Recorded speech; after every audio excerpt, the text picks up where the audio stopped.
What is going on, guys? It is Wrestlelamia here, back with another video. Now it's finally here, the WWE's first UK premium live event in 30 years.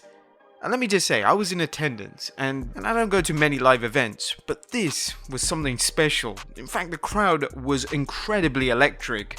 It was actually really fun, and there are rumors that the WWE is going to be doing this every year, so let's hope that they do. But join us now as we recap 2022's Clash at the Castle and analyze the show for the good, the bad, and the downright ugly, as well as a censored t-shirt that managed to slip in through the radar, something WWE would never ever show.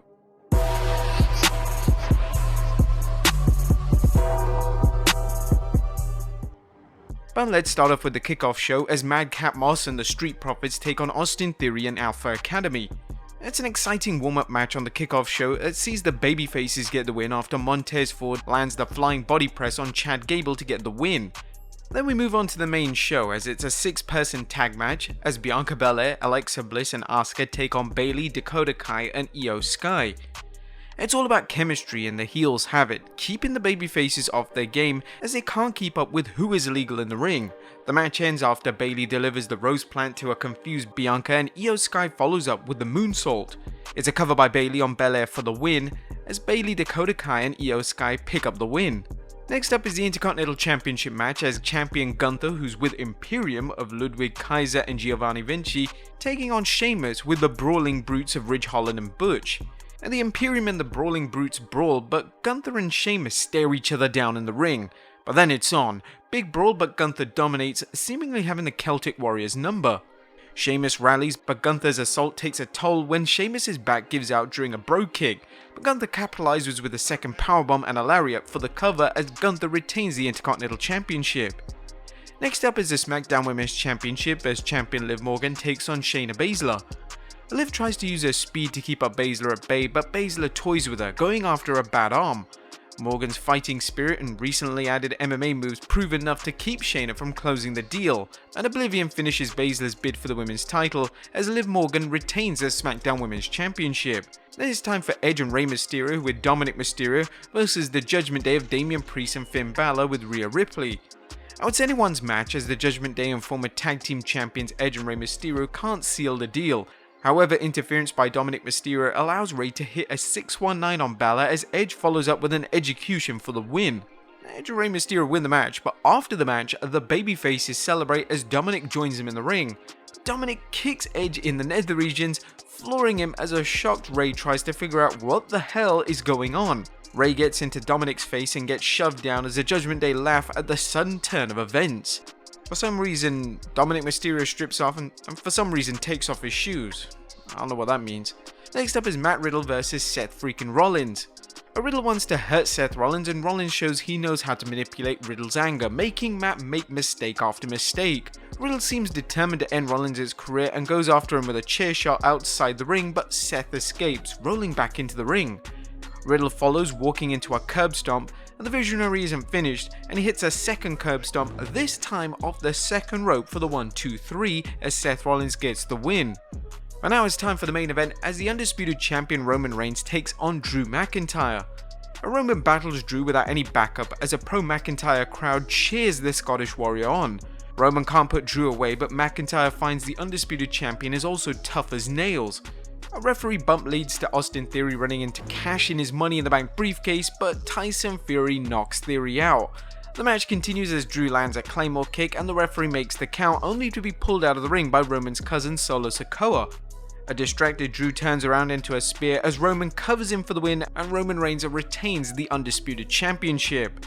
Now after the match, Tyson Fury confronts Roman Reigns then shakes his hand. Fury then helps Drew to his feet and tells him that he has nothing to be ashamed of as he's made his home country proud. Drew thanks the fans for their support and vows he will get his hands on the Undisputed title, but Fury and Drew end the show with some singing including American Pie and Don't Look Back in Anger. If you want to see some of that, check out my recent shorts. But that was a quick review of Clash at the Castle. What about the good, the bad, and the downright ugly? As always, we start off with the good as number one, a good kickoff match. It's been a long time since fans have seen a kickoff match at all, but tonight's 6-man match showed that they still have a role at premium events, warming the crowd up for a show. Fans saw an exciting trios match and got to see some of the WWE's rising stars, Theory and Madcap, along with two excellent tag teams. Was it a meaningless match? Well, not if the goal was to get the fans amped up for the main show, which they did. Number 2, crushing chemistry. And there were so many good matches to start the main show off with, but the WWE made the right choice booking this terrific trios match. This match showed how tag team chemistry trumps 3 singles wrestlers teaming up, even if they happen to be the current Women's World Champion and 2 former Women's Champions. Bayley, Dakota Kai and Io Sky showed such sensational skills as a unit that they made us wish the WWE had Women's Trios division, but this was an entertaining and exciting match that set the tone for the rest of the show and also gave Damage Control some much needed momentum after Kai and Sky came up short in the Women's Tag Team Tournament. Number 3, Cody hype video. Now, the WWE isn't letting fans forget about Cody Rhodes while the American Nightmare convalesces from his pectoral injury. That's always a good idea, but especially now considering how much the WWE landscape is changing.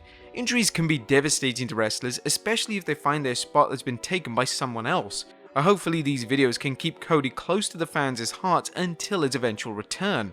Number 4, Gunther's surprise. Fans who thought Gunther was going into an Intercontinental Championship match with a 2-on-3 disadvantage were very wrong, as Gunther was accompanied by Imperium, his NXT UK mate. But now that Imperium appears to be on the main roster, can a feud against the Brawling Brutes be far behind? Number 5, a hella hoss fight. A Gunther vs Sheamus over-delivered with more than just a surprise return of Imperium. It was a hella hoss fight fans expected, but so much more. A story of the ring general manhandling the Celtic Warrior like fans have rarely ever seen.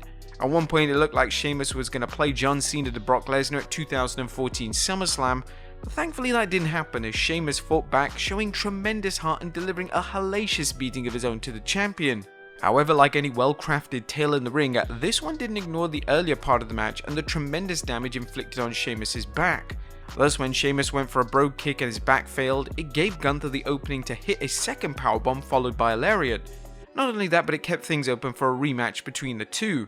These are the kind of matches that deliver on multiple levels, in this case showing Sheamus vying for the one title he's never held, the IC Championship, and giving fans a knockdown drag-out fight, and adding a layer of realism to the match by showing Sheamus' battered body finally failing him at the match's end. Number 7, Riddle and Rollins light it up. Match of the year? Well, fans have seen some great bouts already in 2022, but tonight's Riddle vs Rollins war was a classic and definite match of the year candidate. Both superstars wrestled with precision and quickness, with Rollins showing why he's arguably the best all-around wrestler in the WWE, while Riddle has a bright future ahead of him. Like most of the matches at Clash, this one had a strong story driving it, Riddle's irrational desire for revenge, and Seth Rollins using his evil genius to manipulate Mad Matt into making mistake after mistake, nearly getting disqualified and ultimately walking into 2 match-ending curb stomps. Number 8, a magma hot crowd. Was it a surprise to hear 60,000 plus fans losing their mind during Clash at the Castle, the WWE's first big show since SummerSlam? Well no, but you gotta give the fans in Cardiff major props for cheering their hearts out and charging things up for the fans at home with a palpable energy. Best of all, fans didn't make the show about themselves with snarky chants. Well, maybe there were a few. There were the F Roman chants, and a few AEW ones. Instead, they provided a special soundtrack that made this event seem like a WrestleMania one in terms of fan reaction. And awesome announcing. But now that Vince McMahon is gone, Corey Graves and Michael Cole have shown why they can do without being reined in by a madman screaming into their headsets. Graves and Cole did an excellent job calling the action, although their repeated remarks about Roman Reigns having no backup all but guaranteed someone would actually show up. It's good to have announcers who add something to the matches. But that was a good what about the bad as number 1, the stupidly situated stage. What in the hell was the WWE doing setting up a stage in such an odd location? If you watched the show closely, WWE had better options, such as on the far right where the whole thing was topped out. Instead, it made every entrance look awkward, and it makes you wonder what the real story is for things looking so whack. Number 2, sending the fans home unhappy. It'll be interesting to see how the UK fans react after watching Roman Reigns spoil what looked to be Drew McIntyre's big win and the end of Roman Reigns' stale title run. The main event had its moments, but like most Reigns matches, it was overbooked with the usual ref bumps and outside interference. Introducing Roman's cousin Solo Sikoa at Clash at the Castle might have seemed like a good idea, but why not have Reigns drop his title and send the fans home happy? They could add Sikoa to the Bloodline afterwards, with Reigns chasing the title with even more backup.